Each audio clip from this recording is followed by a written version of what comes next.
យកចិត្តទុកដាក់ឲ្យអូនជឿជាក់លើបង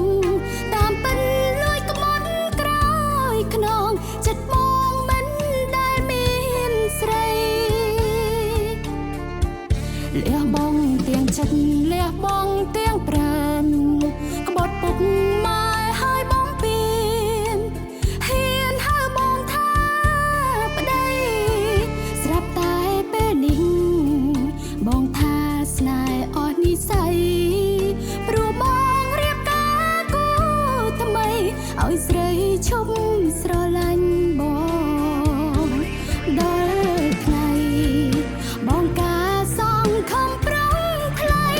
ហើយអូននឹងកូនក្នុងផ្ទៃតែចង់ដៃបងផងទឹកមុនទឹកភ្នែកស្រ័យធ្វើជាអំបោះចងពីស្រីម្នាក់ល្ងងកូនឡងជូនបងបានសុខនឹងគេស្មានខំចិនបងស្មានខំគ្រប់យ៉ាងពីស្រីម្នាក់គ្មានសំណាងសាងតែរឿងអឹមគេខ្មាស់ញៀតពេញស្រុកសុំទងលោកពុកអ្នកម៉ែ